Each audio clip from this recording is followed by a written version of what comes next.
Les damos la bienvenida a este encuentro literario musical que nos tiene muy contentos porque estamos en esta colección Crisol, destinados a ensayos de cultura popular, y es súper interesante que se haga el cruce entre música y entre la literatura, espacios de diálogo para poder conversar, para poder discutir en torno a la publicación de Eduardo Chele, que nos convoca, que es el libro ¿Han visto mi zapatilla? Las filosofías tras la fiesta del pan. Agradecer, como les decimos, a Santiago Ángel, quien es la editorial a cargo, que organizó todo esto, y al Bar Vienés también por acogernos. Muchas gracias. Hoy nos van a acompañar en este pogo, en este slam, en este moch, como diría, literario, filosófico, histórico y musical. Eduardo Chele, el autor, que voy a presentar, él es profesor de filosofía, para quienes no lo conocen, licenciado en Filosofía y Educación por la Universidad de Valparaíso, en magíster en Filosofía de las Ciencias por la Universidad de Santiago, tiene una vasta experiencia y trayectoria también, autor del libro La caída de Ícaro y coautor de Estética de lo Siniestro. Es escritor, docente y divulgador, estás también constantemente divulgando conocimiento, arte, filosofía, literatura a través del sitio estudioscavernarios.com y también en el podcast Leyendo Martillazo, ¿cierto?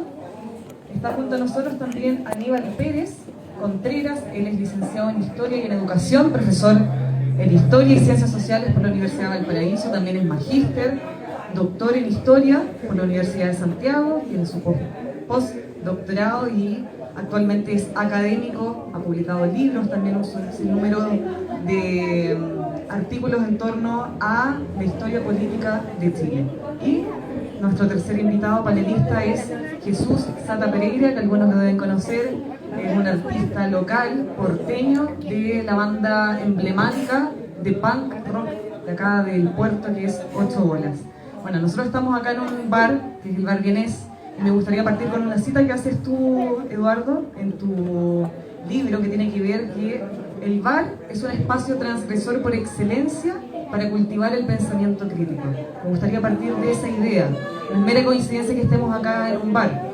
Y es a partir de una experiencia tuya, que es en el bar clandestino, en una tocata de Los Miserables, que un elemento que puede ser muy trivial para algunos, como alguna zapatilla, se transforma en un elemento de análisis para poder comprender el movimiento punk, pero desde una lectura filosófica. Entonces me interesaría, y la primera pregunta es en relación a cómo se lleva a consumar esta idea de conectar la filosofía con la música, y cuáles son tus nexos con el punk. Muchas gracias, Paola, Aníbal, Jesús, honor para mí tenerlos acá, todos los presentes, la gran familia, ¿no es cierto?, que está ahí en el sector B. Un saludo a los amigos, amigas, conocidos, ¿no es cierto?, que están el día de hoy acá en el bar. El bar, bueno, es muy simbólico, por ahí en una canción de 2 minutos que también aparece en el ensayo, ¿no?, en la previa, el escritor Enrique Sims, ¿no?, se manda casi un poema, ¿no?, de lo que es el bar, que está fuera, ¿no es cierto?, de este ajetreo mundano, ¿no? Y yo creo que yo traté de emular un poco lo que se vive en el bar a través de este ensayo. Desde un punto de vista que usualmente no se hace, ¿no? La filosofía tiende a ser muy académica, muy fría, muy seca. Y yo me preocupé de que, bueno, también la gracia de los ensayos es eso, ¿no?, que permite esa libertad de poder ir mezclándolo con cosas narrativas, con cosas más literarias. Este ensayo tiene muchas canciones también que lo hacen más ameno. Y yo creo que esta huella, por ejemplo, que se siente enriquece más que dificulta, ¿no? ¿Cuántas veces no hemos reflexionado? Acá tengo un amigo de la infancia, de la adolescencia, ¿no?, en los bares. Cuando pudimos entrar a los bares, porque antes estábamos en las escaleras, ¿no?, que quizás la gente de Santiago no entiende esa tónica de las escaleras, ¿no?, lo importante que es para socializar ahí y discutir. Yo creo que la motivación de escribir este ensayo, bueno, es un ejercicio de nostalgia, que estábamos conversando recién con Aníbal, porque hay muchos recuerdos, ¿no?, de la adolescencia y momentos en los cuales a uno se le abrió un poquito la conciencia, ¿no?, de la mano de una razón un poquito más crítica, muy precaria todavía, ¿no?, pero que yo creo que me fue llevando al camino después de la filosofía más formal. Entonces, yo lo que te comentaba a ti antes, ¿no? Yo creo que de lo que he escrito, lo que más he disfrutado escribiendo, ¿no? Porque yo creo en el sentido lo que decía Nietzsche, de que las teorías tienen que ser como el reflejo un poco de la personalidad, ¿no? De la vivencia misma del escritor. En este caso, para mí al menos se cumple la cabalidad. Yo disfruté mucho escribir este ensayo, así como espero que también lo disfruten quienes lo van a leer. De hecho, ahí aparece como haciendo el nexo también con tus referentes musicales, sale en tu reseña el disco Fiesta de Fiscales Ad Hoc, así que me imagino que también es una banda bien importante para tu formación musical y para hacer este cruce entre las ideas de filósofos, porque algo interesante que tiene tu ensayo es que se van entrelazando las ideas de corrientes, vertientes filosóficas desde el nihilismo, existencialismo, todo lo que tiene que ver también con el futurismo, bueno, hay varias, con también líricas, se hace esta mezcla, esta fusión con algunas bandas emblema, como Bad Religion, están los Sex Pistols, está Ramón. De todo este análisis que tú haces, o esta lectura que tú haces filosófica y musical, ¿cuál es la idea, la idea central, o cuál es el espíritu del punk a partir de esta interpretación filosófica? Sí, es una discusión difícil, ¿no? Yo traté de que en el ensayo, por eso se llama las filosofías de la fiesta del punk, no es la filosofía del punk, porque no habría una esencia de lo que es ser el punk. Esto lo discutimos harto en la semana pasada en Santiago, y un poco lo que coincidimos es que, y en eso también contribuye el ensayo, ¿no? Es decir, lo que no es el punk, ¿ya? Y coincide, creo yo, en lo que no es también la filosofía, que no pueden ser ejercicios, ¿no es cierto?, dogmáticos, ¿no?, de pensamiento ni de acción. Si yo dijese en este libro lo que es ser punk, sería lo más antipunk que hay, ¿no? Porque estaría privando de crear, ¿no?, de la libertad, ¿no es cierto?, de hacer cosas nuevas. Y hay un conflicto que se da y que me lo fui viviendo a la hora de escribir el ensayo e investigar también entre estos dos tipos de punk, ¿no?, uno más pesimista y otro más optimista. Yo creo que el punk nace como un movimiento más bien pesimista, nihilista, ¿no?, de consuelo, desencanto. Yo pensaba, por ejemplo, en la canción que aparece 8 horas, sin producir nada. Pero hay maneras de enfrentar ese desencanto, porque esa canción, la letra puede ser muy triste, ¿no? Cuando dice, por ejemplo, que ya ni siquiera esperamos los festivos, ¿no?, todos los días son iguales, pero la canción es un escape, es para bailarla, ¿no?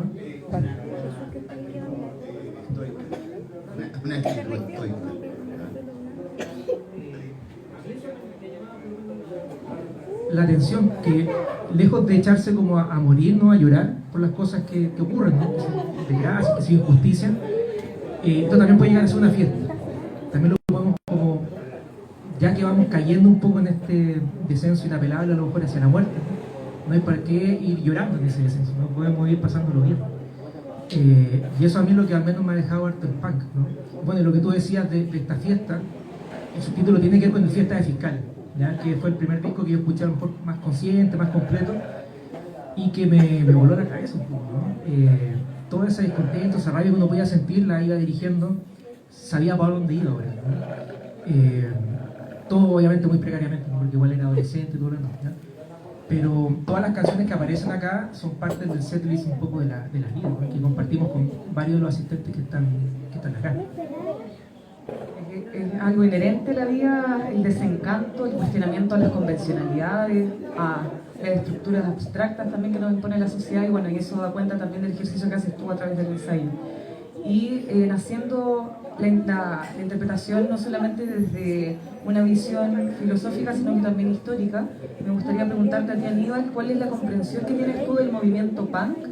Y cómo se fue dando ese movimiento en la escena chilena, pensando en la década mediados de los 80, estábamos en plena dictadura, y que también el punk fue una manera de ser subversivo frente a un sistema que era altamente represivo, censurador. ¿Cómo haces tú la lectura desde ahí, desde el punk, desde una perspectiva histórica? Vale, muchas gracias. Es una terrible pregunta, ¿no? Y antes de abordarla, me gustaría felicitar igual a Eduardo por el trabajo. Está muy entretenido, muy bien escrito. Y aparte yo creo que este es fruto de una investigación. la investigación se caracterizó por hacer un trabajo de campo de toda la adolescencia, ¿no? Como una etnografía permanente donde Eduardo tuvo que estar sufriendo, compartiendo los ritos dionisíacos con la gente, ¿no? Esas cañas produjeron, exactamente, así que valoro el trabajo y el esfuerzo, ¿no? Ahí está el heroísmo del intelectual. Dicho eso, y abordando la pregunta que tú me haces, a mí me da la impresión que el punk, en el caso chileno, uno lo puede dividir como en dos etapas, por así decirlo. La primera, claro, es la etapa de la dictadura, ¿no? Que representa una forma de resistencia cultural a la opresión, ¿no? Por ahí en España en un momento le dice había dos formas de enfrentarse a la dictadura: agarrar una metralleta y agarrarlo a balazos, o también tomar una guitarra y usarla como metralleta para hacer la crítica. Yo creo que ahí hay un ciclo, y luego viene un segundo ciclo, que es lo que a mí en lo personal más me representa, por así decirlo, y me acuerdo, que es el ciclo de la transición. Me da la impresión que con la transición ese desencanto se agudizó, ¿no? Y no es casualidad que la escena underground punk se fortaleciera durante los 90, durante los 2000. Yo recuerdo cuando éramos adolescentes, íbamos a Canadá, la cantidad de gente que empezaba a asistir a los encuentros, los fanzines que se repartían, había un vínculo bien estrecho con el movimiento anarquista, me acuerdo en ese tiempo, y mucha gente de la generación nuestra en ese tiempo. Significa que claro, se insertó por ejemplo, en un año, no sé, 2000, por ejemplo, que para nosotros como adolescentes era paradojal, ¿no? O sea, empezaba un gobierno de un presidente que militaba en un partido que se llamaba socialista, pero que aplicaba políticas neoliberales, ¿te fijas? Entonces para nosotros era como el desencanto brutal de la realidad, ¿te fijas? Entonces, y un poco nuestro hastío crítico, que desembocó en distintas formas alternativas, partía de ese descontento y de esa escena y de esa sensación un poco de crítica a la desigualdad, ¿no? Al individualismo. Recuerdo que siempre en las conversaciones con los chiquillos, con mi barrio, terminábamos discutiendo que el problema era la conciencia, ¿no? El respeto con el otro, ¿cachai? Con la diversidad, etc. Entonces, yo diría eso, yo identificaría esas cosas como esos dos ciclos, sin ser experto, por cierto, A propósito de ese desencanto que hay, también se construye un sujeto, me imagino, un sujeto punk, pensando en la década de los 80, plena dictadura. Y lo que dices tú, se instala un modelo neoliberal a partir de la transición, democracia, ¿cierto? También hay un desencanto por un modelo neoliberal. Ahí se puede hacer esa definición de un sujeto punk dictatorial, por decirlo así, o que lucha contra esta dictadura versus uno que está profundamente desencantado con el modelo que se instala. Buena pregunta. No, yo me atrevería a decir que yo veo más continuidad ahí, en el sentido de que la actitud, me da la impresión que el punk es parte de una actitud, ¿no? Y la actitud es de crítica, pero no todas las críticas derivan en el punk, ¿me explico? Entonces el punk es una cierta forma de crítica de actitud que tiene que ver también con la expresión personal de cómo hay gente que canaliza su crítica institucionalmente, por ejemplo. En el punk no es necesariamente eso. Y tiene un vínculo estrecho con la cultura y con la música, ¿sí? Entonces, si tú me preguntas si hay una división clara, yo creo que no, yo más bien veo continuidad en eso. De hecho, si pudiese usar una imagen, pensaría a un punk que partió en los 80, en los 90, diciendo, viste, te lo dijimos, ¿no? Estoy advertido, con esto no iba a llegar a nada. Gracias, Aníbal. Bueno, ahí está Jesús también, que ha sido parte de un movimiento y de una escena. Para ti, bueno, a todo esto, ¿qué más punk que conjuntar tu nombre Jesús con Sata? O sea, yo creo que es muy propio de, claro, lo que es un oxímoron exacto, el acto de rebeldía contra todo dogma religioso, diría yo. ¿Qué significa para ti, en este caso, ser parte de una escena porteña, del punk, en una época determinada, y también cómo se fue configurando esa escena? Significa ataques de ansiedad. Ataques de ansiedad. Mira, me voy a desviar un poco de la pregunta porque me quedé con lo que estábamos hablando. Entonces, yo continuando un poco de esa diferencia entre los de los 80 y los 90, y creo que en los 80 a mí me tocó partir en los 80, eran unos niños, 15 años. Entonces el tema era pintar el mono o llamar la atención en un estado de precariedad. Y el desencanto, ¿cuál era el desencanto? Claro, por un lado tenía ahí a los pacos, a los milicos reprimiéndote, veníamos ya 14 años cuando fue todo el cagazo el año 86, 85, toda esa réplica. Y claro, y como eso, y por otro lado veía ahí los de izquierda así todos hippies, no, que lata, sí, no, vive el caos, la anarquía, bueno, todo esto vale callar. Entonces, claro, ya después en los 90, claro, empezamos a ponernos todos hippies.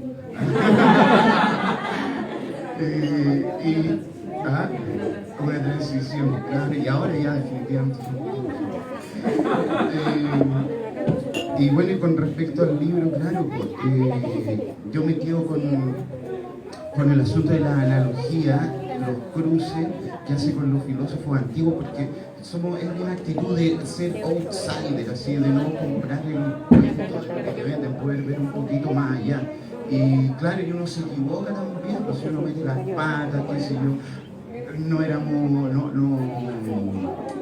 faltaban como ciertos conceptos, como pulir ciertos conceptos, era todo como más en bruto, ¿no? La expresión directa, la acción directa. Haciendo también como este repaso de tus discos que veo permiso, veo que acá anda uno de ellos. Es súper importante el legado de los temas porque estábamos hablando de la crítica y ustedes la expresaban y encarnaban a través de sus líricas bien directas, lacerantes, como bien explícita todo lo que es el espíritu. ¿Qué significancia ha ido adquiriendo para ustedes el legado musical 8 horas, banda porteña en el movimiento de escena punk? Mira, nosotros nos habíamos separado y nos volvimos a reunir ahora después de pandemia, porque ya estábamos viejos y pero nuestra vida se dentro de lo posible. Y bueno, y el legado fue un tema porque, por ejemplo, este trabajo se había editado en cassette el año 98 y claro, se editaron como 500 copias más. Y de repente, claro, tuvimos un par de presentaciones un par de años atrás y empezaron como ciertas personas a preguntarnos, oye, ¿qué pasa si hacemos una reedición de algo? Y se empezó a dar. Y afortunadamente, ahora en junio, julio aparece la reedición en vinilo de nuestro primer trabajo, de un demo del año 89. Bueno, está que está incluido, está recién hecho y para el próximo año se viene otra reedición más. Y claro, y está bueno rescatar el trabajo que queda ahí a la gente que le gusta. Hay unos fans acérrimos, así que está súper bueno. Y claro, ¿y con qué me quedo yo? Con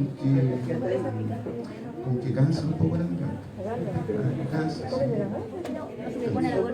Pero un disco que creo que también representa mucho la esencia punk y que está en tu ensayo o en la contraportada en este caso, Eduardo, que es Pablo de Roca. Uno de los discos que tienen ustedes es Genio y Figura.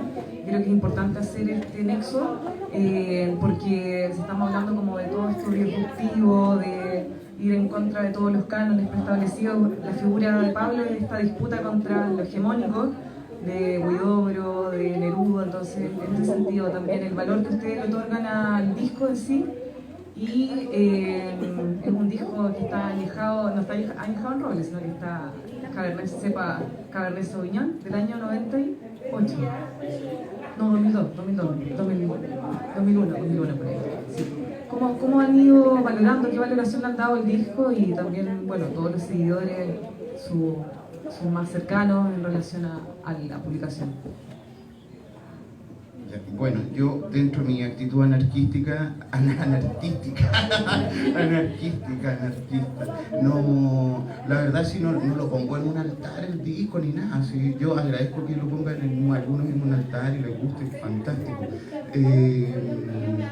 Bueno, pasa con ese disco que cuando lo hicimos fue porque justamente la poesía de Pablo de Roca decía todo lo que nosotros queríamos decir y no sabíamos cómo decirlo, y el hombre escribía fantástico. Así que nada, pues nos apropiamos de él para autovalidarnos también un poco. Y nada, ahora yo agradezco mucho que se le esté dando como cierta difusión al disco, y como lo veo yo, sí, como un aporte en el sentido educativo, porque fíjate que han usado harto el disco en clases de literatura, en el liceo, en colegio. Ahora se viene tal vez tocar en el Liceo Meyer, que puede, sería fantástico, me encantaría tocar ahí, más que estar tocando en las borracherías a las 2 de la mañana, y que ya es una lata. Así es que nada, pues, y en ese sentido, claro, difundir la música y el rock en general en las culturas jóvenes, para que se despeguen un poco del reggaetón, sin desmerecer que pueda ser música o no, tal como es una expresión y hay que valorar todas las expresiones, pero claro, es mejor el rock, ¿no? Me gustaría acá volver un poco al autor. Una de las interrogantes con la que comienza el ensayo es: cabros, ¿han visto mis zapatillas? Así que cuidado con perder o sacarse la zapatilla, o la pueden hacer, ¿verdad? Todo está permitido. Esa es una de las interrogantes que puede resultar un poco ingenua, un poco irrisoria, pero que resuma muy bien lo que es el espíritu punk. ¿Es el punto de inflexión, o han habido otros puntos de inflexión que te llevaron a escribir y a seguir escribiendo sobre música y en especial sobre punk, en este caso a través de tu ensayo? Sí, bueno, yo creo que la motivación era el relacionar mi disciplina, ¿no?, que era la filosofía, con un gusto, ¿no es cierto?, que viene de pequeño, que es con la música punk. Y que yo le encontraba mucha relación. Yo creo que si bien no se puede hablar de una esencia del punk, sí hay algunos ejes importantes, ¿no? El ritmo en la música, ¿no?, que es clave, la actitud que decía Aníbal, ¿no? La estética, ¿ya? La estética punk, en un momento a todos a los que la veíamos en un momento nos fascinaba, ¿no?, porque también te hacía sentir parte de algo, ¿no?, de algo, un cierto tipo de identidad. ¿Para qué decir cuando esto nace, ¿no es cierto?, en Inglaterra o en Estados Unidos? Pero hay un punto que es clave, y yo creo que quizás lo más importante, que es el tema de la idea, ¿no?, los conceptos que hay detrás del punk, y que yo me estaba dando cuenta que Jesús decía, ¿no?, a lo mejor no sabíamos nosotros cómo formalizar esto, o expresarlo también, pero estaba la emoción, ¿no?, estaba la idea, ¿no?, vaga, pero estaba.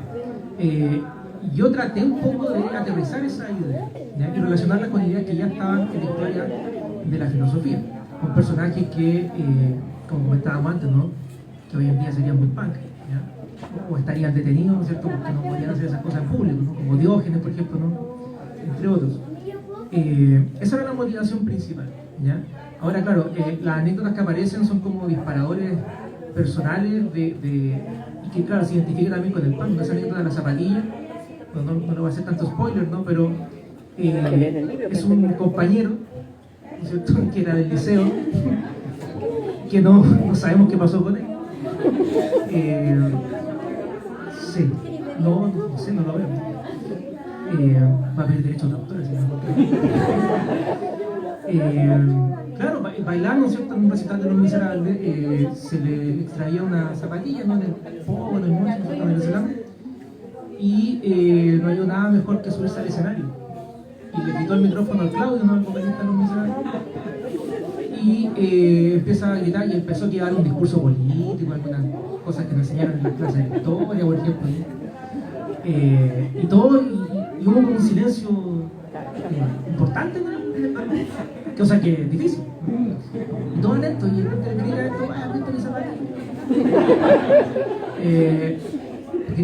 ¿Qué representaba ese espíritu? Pues ya una estupidez, sí, es una estupidez, ¿ya? Pero es un espíritu importante. Él quería, ¿para qué quería la zapatilla? Para seguir leseando, ¿no? Para seguir bailando, pasándolo bien. Lo que conversábamos antes con Jesús de las canciones, ¿no? Pueden ser letras muy tristes, pero ¿por qué vamos echando a morir por eso? ¿No? Podemos quizás disfrutar dentro de la tragedia, ¿no?, algo, lo que se pueda. Y en esa limitada conciencia aún de la adolescencia, yo creo que ese era el objetivo de él y de todos nosotros, ¿no? No teníamos a lo mejor mucha certidumbre con respecto a lo que iba a ser nuestro futuro, entonces nos dedicábamos a pasarlo bien en el momento. Y vaya que lo pasamos bien en ese tipo de recitales, ¿no? Entonces, bueno, no voy a contar qué pasó con la zapatilla, tienes que leer el libro. Pero sí representa mucho el espíritu punk.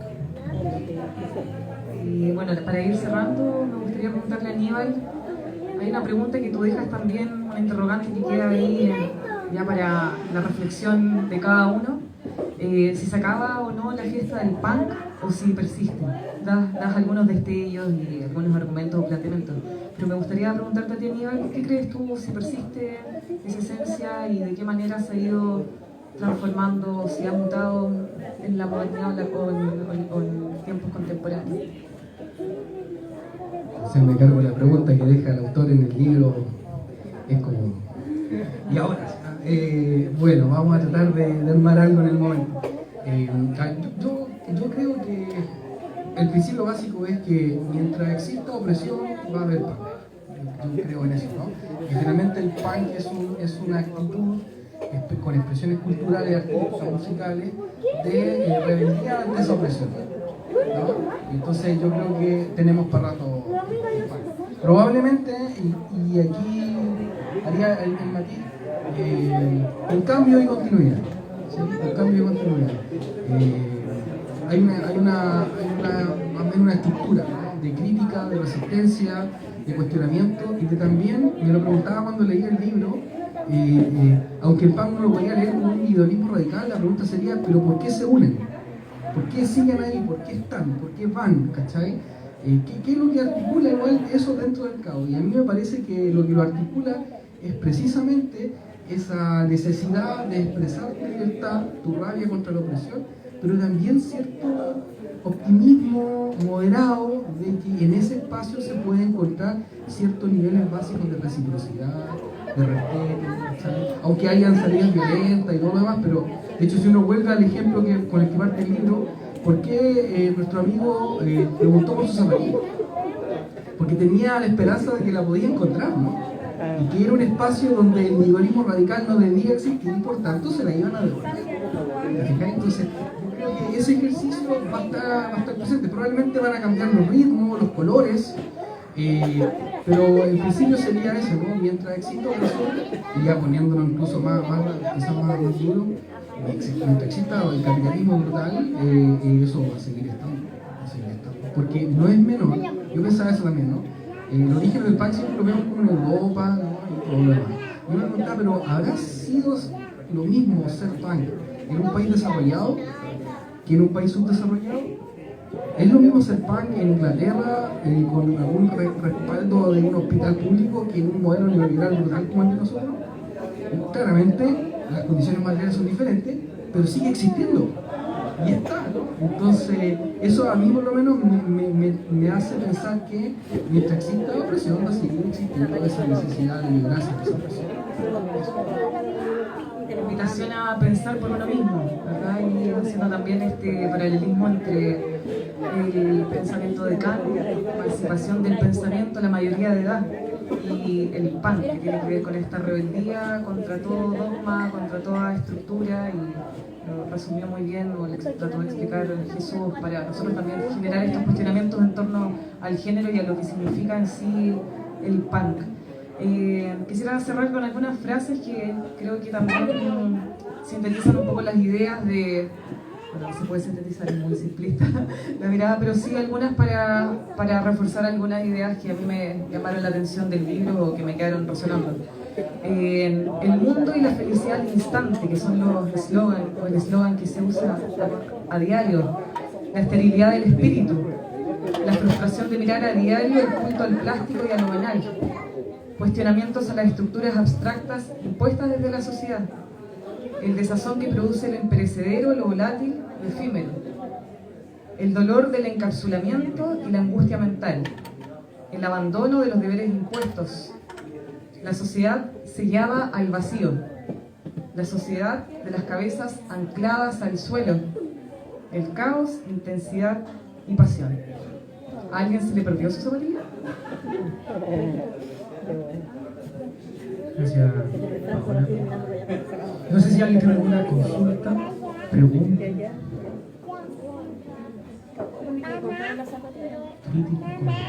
No sé si la habrán encontrado. ¿Eduardo? No sé si se escucha. ¿Sí? Me gustaría pedir si podías profundizar un poco más respecto al concepto del desencanto, porque para mí el desencanto es un clic, no sé, la aguja que revienta el globo, el beso a Bella Durmiente, es cuando te das cuenta que el sistema no funciona, una clase de historia, un libro, literatura, el feligrés que descubre a su sacerdote pedófilo. Es un clic, es algo, pero no sé si tú lo replanteas como un... ¿Qué pasa después del desencanto, de ese clic? Sí, bueno, como decía antes, ¿no? Para mí el punk nace como un desencanto, y por eso creo que pega tan fuerte también en la adolescencia, porque todos los adolescentes se desencantan de la infancia, o sea, buena o mala esa infancia, pero siempre hay una conciencia que uno empieza como a criticar esos pilares, ¿no es cierto?, de la tradición o lo que sea. Y claro, yo creo que el punk nace como un desencanto y coqueteando con el nihilismo, ¿ya? Como vamos a destruirlo todo, ¿no es cierto? El anarquismo al cual le cantan los Sex Pistols es muy distinto al anarquismo al cual le puede cantar los Muertos de Cristo, por ejemplo, otras bandas que son más constructivas, qué sé yo. Por eso yo hablaba que me hago cargo un poco de ese problema, porque me encontré con ese problema investigando para el ensayo, entre estas dos vertientes más pesimistas y otras más optimistas. Yo me acuerdo que cuando hablaba de los 2000 en la niña, ¿no? Ahí surgió fuerte el movimiento Strayers, ¿no? Que inspirado, ¿no es cierto?, por Ian McCallum, ¿no es cierto?, de Mindhunter, que no fumaban, por ejemplo, no tomaban, ¿ya? No consumían droga, eran veganos, no bailaban apretados, de hecho, solo tenía un amigo que, por ejemplo, no tomaba cerveza en jugo porque apoyaba el rodeo. Tenía que tomar Báltica, pero eran súper, está bien, ¿no?, militantes con su idea, porque creían en un futuro mejor, ¿no?, en la solidaridad, como decía Daniel también, ¿no? Y hay que entender también que, como decía Jesús, el punk también es una forma de arte, ¿no? No hay que olvidar que en Chile surge, ¿no es cierto?, en lugares, en espacios, en galpones, en convivencia con el teatro, con la poesía, la literatura. Estaban tocando los fiscales y después venía la yegua del apocalipsis, ¿no? Con el bebé y cosas, claro, ¿no? Bueno, a nosotros nos tocó estar en una Bienal Punk en Matucana el año 89, y justamente estuvo Pedro Lemebel con la yegua del apocalipsis, exposición de arte medio marginal. Me acuerdo estaba la Francisca Núñez, por ejemplo, que ahora está súper cotizada, y claro, y el ambiente de repre estaba ahí súper latente. En el 89 yo tenía, no sé, 17, 16 años, andaba cagado de miedo allá, y de repente te metías al galpón y cachai una masa de punk, y no sé, yo vi como 500, más de 500, impresionante. Yo pensaba, esto es un polvorín, en cualquier momento queda la mía escoba y todos se agarran a pelear, porque acá Valparaíso era violento en ese tiempo, era súper violento. Y bueno, y el asunto es que no era así, eran todos en la onda. Y bueno, y ahora, como te digo, son todos hippies, son todos bonitos. ¿Alguna otra consulta? Sí. Sí, en base a la experiencia que tienen de calle, de tocata acá en Valpo, ¿creen que el punk se está muriendo o no? Ahora 2023, porque están hablando del pasado, del 90, del 80, pero ahora 2023. ¿Hay un recambio? ¿Hay nuevas generaciones? Bueno, sin ir más lejos, puede ir una tocata aquí, ¿no? Punk, con bandas más jóvenes. Bandas más jóvenes, sí, hay como, no sé si como un recambio así masivo, pero siempre está el jefe en la chica.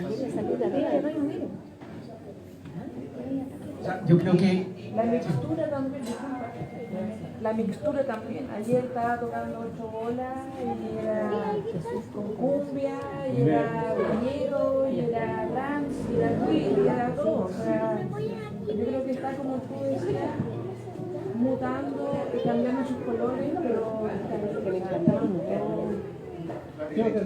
con la bota ahí. Preguntaba porque también, por ejemplo, todo este verano también los fui a ver cuando tocaron con los Ilegales Solteros de Chile, los fui a ver cuando tocaron ahora último con Flema, pero en esos espacios antes llenaban, ahora no, ahora la mitad del tiempo. Entonces, un recambio de verdad no está evolucionando. No sé si hay así como una evolución, como te digo, no creo que sea una cosa tan masiva como tal vez lo del año, de los años 90. años 90, claro, ahora de menos, sí. Pero bueno, ¿qué vamos a hacer? Bueno, pero poco preocupados. ¿Alguien más que quisiera hacer alguna pregunta, consulta? Estamos. Bueno, así cerramos entonces este ciclo de conversación y vamos a dar